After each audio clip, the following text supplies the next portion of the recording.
ঢাকার আকাশে তখন হালকা গোধূলি। টিনের ছাদে পাখিরা ফিরছে বাসায়, দূরে আজানের সুর মিশে যাচ্ছে যানবাহনের ক্লান্ত শব্দে। গুলশানের এক পুরনো বাড়ির জানালার সামনে এক মানুষ দাঁড়িয়ে আছেন, স্থির চোখে তাকিয়ে অসীমের দিকে।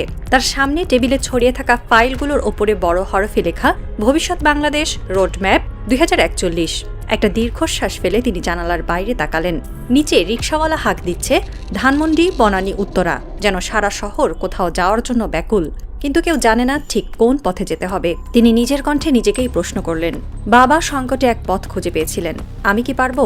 সেই প্রশ্নের উত্তর এখন শুধু তারেক রহমানের নয়, এটা পুরো জাতির, যারা আবারও দাঁড়িয়ে আছে এক সন্ধিক্ষণে, এক ভয়ঙ্কর প্রশ্নের সামনে। বাংলাদেশ এবার কোন পথে যাবে? ইতিহাস এক অদ্ভুত আয়না, যেখানে প্রতিটি নেতা প্রতিটি মুহূর্ত একবার করেই ফিরে আসে, কিন্তু অন্য রূপে।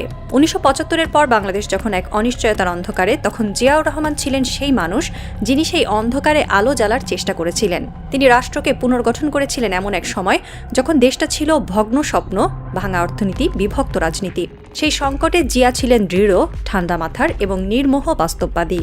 আজ তার ছেলে তারেক রহমান দাঁড়িয়ে আছেন এক নতুন সংকটের সামনে, যা হয়তো চোখে কম দৃশ্যমান কিন্তু অনেক গভীর। এখন যুদ্ধ হচ্ছে অস্ত্রের নয়, বরং দিক নির্দেশনার। লড়াই হচ্ছে নীতি, নেতৃত্ব ও বিশ্বাস পুনর্গঠনের। এই লড়াইয়ের সফল হলে বাংলাদেশ নতুন উচ্চতায় পৌঁছাতে পারে, ব্যর্থ হলে আমরা হয়তো আগামী এক দশকে নিজেদের হাতে নিজেদের ভবিষ্যৎ নষ্ট করব। এক বৃদ্ধ রাজনৈতিক বিশ্লেষক ধীরে বললেন, জিয়া রাষ্ট্রকে বাঁচিয়েছিলেন, তারেককে এখন রাষ্ট্রের আত্মাকে বাঁচাতে হবে। বাংলাদেশ এখন এক বিশাল জনশক্তির দেশ। তরুণের সংখ্যা, উদ্যম, স্বপ্ন সবকিছুই এমন এক ধাপে যা ইতিহাসে একবারই আসে। বিশ্ব অর্থনীতির বিশ্লেষকরা যাকে বলেন ডেমোগ্রাফিক ডিভিডেন্ড, সেটাই এখন বাংলাদেশের সবচেয়ে বড় শক্তি। কিন্তু সময় দ্রুত ফুরিয়ে যাচ্ছে। পরিসংখ্যান বলছে আগামী 15 বছরের মধ্যেই এই তরুণ সমাজের বড় অংশ 40 পার হয়ে যাবে। অর্থাৎ এখন যে জাতির সম্ভাবনায় ভরপুর, তারা তখন পরিণত হবে দায়িত্বের ভারে ক্লান্ত প্রজন্মে। এখনই সিদ্ধান্ত নিতে না পারলে আগামী প্রজন্ম শুধু ইতিহাসে পড়বে একটি দেশ একসময় কতটা সম্ভাবনাময় ছিল, কিন্তু ব্যর্থ নেতৃত্ব কেমন করে সেই সম্ভাবনা ছাই হয়ে গেল। ঢাকার এক অর্থনীতিবিদ বলেছেন, বাংলাদেশের তরুণদের হাতে এখনও আগুন আছে, কিন্তু নেতৃত্ব যদি ভুল হয়, সেই আগুন আলোর বদলে অগ্নিকাণ্ডে পরিণত হবে। সুতরাং সময়ের কাঁটা এখন ক্রমাগত ঘুরছে, আর সেই কাঁটার শব্দ শুনতে পাচ্ছে কেবল সেই মানুষগুলো যারা জানে এই রাষ্ট্রের শেষ সুযোগ আর দ্বিতীয়বার আসবে না। রাজনীতি আজ যেন এক ক্লান্ত নদী, যেখানে আদর্শ শুকিয়ে গেছে, কেবল পলিমাটি হয়ে আছে সুবিধাবাদ ও গোষ্ঠী সংস্কৃতি। বছরের পর বছর ধরে নেতৃত্ব মানে হয়ে দাঁড়িয়েছে কেবল ক্ষমতা টিকিয়ে রাখার কৌশল, আর জনগণ হয়ে গেছে একটি নিরুপায় দর্শক, যারা প্রতিটি নির্বাচনে আশা করে কিন্তু পরদিনই বুঝে ফেলে কিছুই বদলায়নি। এই অবস্থায় তারেক রহমানের নাম আবার শোনা যাচ্ছে এক নতুন প্রত্যাশার প্রতীক হিসেবে। কিন্তু তিনিও জানেন এটি কোনো ত্রাণকর্তার মুহূর্ত নয়। একটি জাতির ভবিষ্যৎ পরিবর্তন করতে হলে প্রয়োজন দল, প্রয়োজন টিম, প্রয়োজন নতুন প্রজন্মের সম্পৃক্ততা। তিনি এক বৈঠকে নাকি বলেছিলেন, একজন নেতা যত ভালোই হোক, তার দল যদি পুরনো মানসিকতায় আটকে থাকে তাহলে পরিবর্তন অসম্ভব। সেই কথাটাই এখন বাস্তব হয়ে দাঁড়িয়েছে। কারণ বাংলাদেশের নেতৃত্বের ব্যর্থতা কেবল ব্যক্তিগত নয়, এটি প্রাতিষ্ঠানিক ব্যর্থতা। আমলাতন্ত্র, ব্যবসায়িক গোষ্ঠী, এমনকি মিডিয়া, সব জায়গাতেই সুবিধাবাদ যেন প্রাতিষ্ঠানিক রূপ পেয়েছে।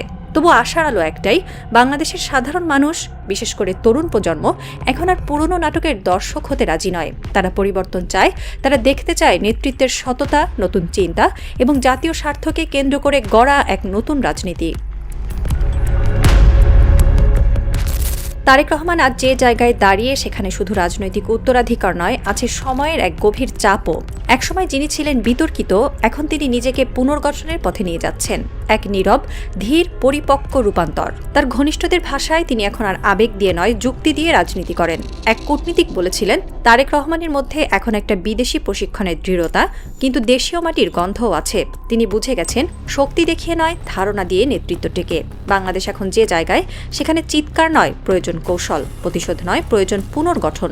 তারেক হয়তো সেই পথেই হাঁটছেন, কিন্তু কেবল তিনিই নন, তার চারপাশের টিমও কি প্রস্তুত? কারণ ইতিহাসে যেমন নেতা গুরুত্বপূর্ণ, তেমনি নেতৃত্বের পরিবেশও নির্ধারণ করে ভবিষ্যৎ। একজন তরুণ কর্মী বলেছিল, আমরা চাই তারেক ভাই সাফল্য পান, কিন্তু চাই তিনি এমন একটি দল গড়ুন যারা স্বপ্নের ভাষা বোঝে। সম্ভবত সেটি হবে তারেক রহমানের সবচেয়ে বড় চ্যালেঞ্জ, নিজেকে শুধু নেতা নয়, বরং নতুন প্রজন্মের প্রেরণায় রূপান্তর করা। বাংলাদেশের ইতিহাসে যখনই সংকট এসেছে তখনই এক প্রজন্ম উঠে দাঁড়িয়েছে। ১৯৭১-এ অস্ত্র হাতে, ১৯৯০-এ কণ্ঠে। এবার সেই জাগরণ হবে চিন্তা ও নৈতিকতার মাধ্যমে। আজ বাংলাদেশ এক নতুন সন্ধিক্ষণে দাঁড়িয়ে আছে, যেখানে মতবাদ, দল, বিরোধিতা সবকিছু ছাপিয়ে একটাই প্রশ্ন মুখোমুখি করছে সবাইকে: তুমি কি দেশটাকে ভালোবাসো যথেষ্ট? এই প্রশ্নের উত্তরই নির্ধারণ করবে ভবিষ্যৎ। তারেক রহমান হয়তো এক নতুন নেতৃত্বের নাম হয়ে উঠবেন, কিন্তু তার থেকেও বড় বিষয় হলো আমরা কি নিজেদের বদলাতে পারবো? কারণ দেশ গড়ার দায়িত্ব কোনো একক নেতার নয়, এটি জনগণের, তরুণের, কর্মীর, ভোটারের। একজন চিন্তাবিদ লিখেছিলেন, বাংলাদেশের রাজনীতি বদলাবে না যদি মানুষের মন না বদলায়। যেদিন আমরা ভাবব সবার আগে দেশ, সেই দিনই নতুন বাংলাদেশ শুরু হবে। এখন সেই দিনটির অপেক্ষা চলছে। রাজনীতির মঞ্চে এখন আলো কম, ছায়া বেশি, কিন্তু ইতিহাস মাঝে মাঝে এক রহস্যময় আমন্ত্রণ জানায়, এক শেষ সুযোগ, এক শেষ নাচের ডাক। যেমন একদিন লিওনেল মেসি পুরো বিশ্বকে তাক লাগিয়ে দিয়েছিলেন। অসংখ্য ব্যর্থতা, অশ্রু, সমালোচনার পর যখন তিনি বিশ্বকাপের মঞ্চে নেমেছিলেন ওয়ান লাস্ট ড্যান্স বলতে, সেই মুহূর্তে পৃথিবীর কোটি কোটি মানুষ বিশ্বাস করেছিল অলৌকিকতা আসলে সম্ভব যদি কেউ তার স্বপ্নের শেষ রক্তবিন্দু পর্যন্ত বিশ্বাস রাখে। তারেক রহমান হয়তো আজ সেই অবস্থানে। একটা জাতি তাকিয়ে আছে তার দিকে, যেমন একসময় বিশ্ব তাকিয়েছিল মেসির দিকে। ঢাকার রাত গভীর হয়ে আসে। জানালার সামনে দাঁড়িয়ে থাকা মানুষটি আকাশের দিকে তাকান। তার চোখে কোনো ভয় নেই, শুধু দৃঢ়তা। এই শহর, এই মানুষ, এই সময় সবই এখন অপেক্ষায়। একজন নেতার চোখে লেখা উত্তর খুঁজছে এক অনিশ্চিত জাতি। তুমি কি পারবে, তারেক? এটাই সেই মুহূর্ত যখন এক নেতা, এক দেশ আর এক স্বপ্ন একসাথে শ্বাস নিচ্ছে, একই ছন্দে, একই প্রার্থনায়। One last dance, and Bangladesh has shaken hands with hope.